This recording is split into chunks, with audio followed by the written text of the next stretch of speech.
Efeito estufa. O gás carbônico forma o equivalente a uma estufa com o globo terrestre dentro. Tanto o CO2 da queima de combustível automotores, tanto o CO2 da queimada de florestas de forma criminosa, acaba não sendo absorvido na fotossíntese, nem se dissolvendo nas águas do mar. Sobe em forma de uma camada envolvendo a Terra. A energia irradiada pelo globo terrestre rebate nesta camada e retorna à Terra, aumentando sua temperatura, descongelando geleiras eternas e provocando alterações climáticas. É o efeito estufa.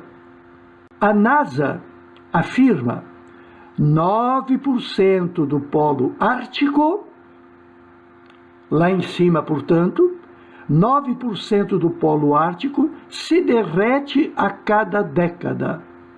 E até o fim desse século XXI, estará tudo derretido.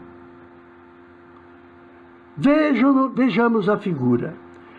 Como se fora uma plantinha dessas que está sendo cuidadosamente aquecida nessa estufa, o globo terrestre está como se fosse dentro dessa estufa e naturalmente produz calor. Esse calor deveria dissipar para o meio externo, para o universo. Mas dentro de uma estufa, o calor emitido pelo globo terrestre dentro da estufa bate nas paredes da estufa e parte dela volta para a própria Terra. Este é o aquecimento. Além do aquecimento do Sol, que aumenta a temperatura da Terra, temos o calor rebatido no efeito estufa, voltando para a Terra, aumentando a temperatura, provocando o degelo das geleiras eternas, como no Polo Ártico, não estamos falando do Polo Antártico, e, além do derretimento aumentando o nível das águas do mar, também provocando essa variação climática que estamos reparando. Alterações climáticas, nível da água dos oceanos, aquecimento cada vez maior na Terra. Será esta a meta de quem suja o planeta? Vênus apresenta 96% de CO2 na atmosfera. Tem um superaquecimento, um superefeito estufa com 480 graus Celsius. Esta é a situação de Vênus. O ar irrespirável, 96% de CO2, e uma temperatura média de 480 graus. Na Terra, nós temos no ar atmosférico em torno de 0,04% de CO2 e uma temperatura média que está aumentando, mas não passa de 40 a 45 graus no máximo. Muito bem. Qual mesmo o combustível que consome menos oxigênio? Qual mesmo o combustível que produz menos gás carbônico? Qual o melhor combustível para a Terra? Voltamos então às reações de combustão para total segurança e certeza no que estamos falando. As equações dos combustíveis, metano, butano, octano, óleo diesel e etanol, sendo que o etanol é o único reciclável, que pode plantar a cana e recolher e produzir o combustível, diante dos demais combustíveis fósseis. Combustíveis reagindo com o componente oxigênio, que está sendo retirado do ar. Isso é errado. E, em compensação, sendo substituído por CO2, que vai lá subir e fazer o efeito da estufa. rebatendo o calor, fazendo-o voltar para a Terra. Lendo a frase: combustível ecologicamente é aquele que consome menos oxigênio e assim, na sua falta, terá menos chance de produzir monóxido de carbono. O metano, gás natural, e gás natural veicular é o primeiro combustível, porque consome 2 mols para cada mol de metano e produz 1 mol de CO2 para cada mol de metano. O seguinte é o etanol, porque para cada mol de etanol consome 3 mols de oxigênio, comparado com os demais é realmente uma quantidade baixa, e produz 2 mols de CO2. Portanto, o metano, gás natural e também gás veicular é o primeiro combustível. O etanol, o álcool etílico, é a melhor opção depois do metano, do gás natural. Qual solução brasileira para os carros? O domínio da tecnologia do álcool, fazendo o carro movido a álcool hidratado. Substitui a gasolina por 96% de etanol e 4% de água. Esta é a solução brasileira para os automóveis. É usar o etanol como combustível e levando de carona o 4% de água. Porque essa mistura azeotrópica não dá para separar por destilação. O 4% de água e o 96% de etanol álcool ebulem na mesma temperatura, 78,1, abaixo da temperatura dos 2 componentes quando na forma pura. Então a mistura ferve junto, não dá para separar por destilação. A tecnologia do álcool, fazendo o carro movido a álcool hidratado, substitui gasolina por 96% de etanol e 4% de água. Vai produzir menos CO2 e menos chance de produzir CO, porque a regulagem do motor é muito mais fácil. O acréscimo de álcool anidro, etanol puro, na mistura que compõe o litro de gasolina nos carros convencionais. Dos 22% de etanol, vai consumir menos oxigênio e produzirá menos CO2 e terá menos chance de produzir CO. Esta é a segunda solução brasileira para os automóveis. É acrescentar na gasolina, que é uma mistura de hidrocarbonetos, contendo em suas moléculas de 6 a 12 átomos de carbono. A gasolina americana é apenas hidrocarboneto. A gasolina, entre aspas, a gasolina brasileira, apresenta 22% de álcool, sendo que esse álcool misturado aos hidrocarbonetos é um álcool puro. Para se obter o 22% de etanol para colocar na gasolina, tem que se tirar completamente a água. E então, olhando nas aulas que já postamos no YouTube, temos lá a produção de álcool anidro, que pode ser feita quimicamente com a adição de cal, que absorve a água, deixando o álcool puro pronto para ser misturado aos hidrocarbonetos.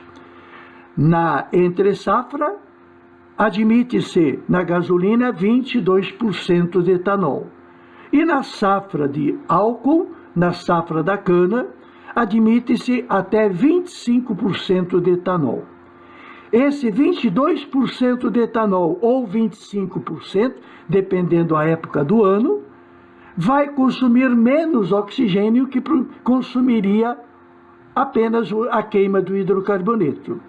E vai produzir menos CO2 do que produziria a queima exclusivamente de hidrocarboneto. Então, a chance de produzir CO2 será menor e menor a chance de produzir monóxido. Essas duas soluções com característica nacional, brasileira, claro, está sendo exportada com muita satisfação, porque afinal o globo terrestre é de todos, não apenas do Brasil. Desde a Revolução Industrial, a concentração de CO2 vem aumentando como resultado da queima de combustíveis fósseis para a produção de energia. A tabela abaixo apresenta alguns dos combustíveis utilizados em veículos. O poder calorífico indica a energia liberada pela combustão completa de uma determinada massa de combustível. O combustível etanol, de fórmula C2H5OH, de massa molar 46, cada mol pesando 46 gramas, e um poder calorífico de 30 kJ por grama. A gasolina é um combustível com 8 átomos de carbono e 16 átomos de hidrogênio, identificando o componente mais importante da mistura do hidrocarboneto. Tem uma massa molar de 114 gramas por mol e um poder calorífico maior de 47 kJ por grama. O gás natural metano tem uma massa molar menor e um poder calorífico maior, 54 kJ por mol. Considerando a combustão completa desses combustíveis, é possível calcular a taxa de energia liberada por mol de CO2 produzido. Quais os combustíveis que liberam mais energia para uma mesma quantidade de CO2 produzida? Para uma mesma quantidade de CO2 produzida, qual o combustível que libera mais energia? Qual que terá mais lucro? Por mol de CO2, os mais energéticos são, disparado, metano, álcool e só depois a gasolina. O metano terá um poder energético de 54 kJ por mol de metano queimado e por mol de CO2 produzido.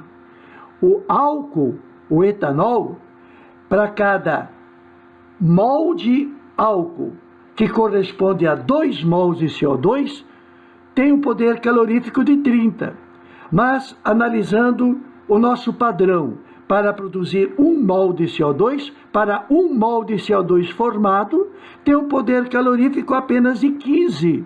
O metano está ganhando. A gasolina, identificada no seu componente mais importante, isoctano. Cada mol de gasolina produz 8 mols de CO2, com poder calorífico de 47 kJ. Mas, para ficar de forma comparável, para produzir 1 mol de CO2, cada mol de CO2 produzido daria o equivalente a 5 kJ, a 5,875 kJ. A gasolina é o combustível que menos energia produz do ponto de vista ecológico. Os três produzindo CO2, produzindo a mesma quantidade de CO2, o metano terá um poder calorífico de 54, o álcool de 15 e a gasolina de 5. A gasolina é o combustível que menos energia produz, do ponto de vista ecológico, preocupado com o efeito estufa, que significa produzir CO2. Se bem que o efeito estufa também é produzido pelo metano. O mesmo metano que, quando queimado, é o melhor, quando sobe para a estratosfera, formando aquela camada chamada efeito estufa, que vai fazer o aquecimento, quando o metano não é queimado e sobe para se juntar ao CO2, ele é do mal. Quando queima, ele é do bem. Por isso que o nosso fogão nas nossas casas, com gás encanado de metano, é uma boa. A nossa comida é aquecida super rapidamente. E por isso que o taxista aqui no Rio de Janeiro ri à vontade, porque queima gás natural veicular. Uma frase dita lá nos Estados Unidos que faço questão de acrescentar. Qual o carro que Jesus Cristo usaria nos dias de hoje? Qual o carro que Buda usaria nos dias de hoje? Qual o carro que aquela pessoa, aquele Deus que você acredita, se estivesse na Terra, estaria usando nos dias de hoje?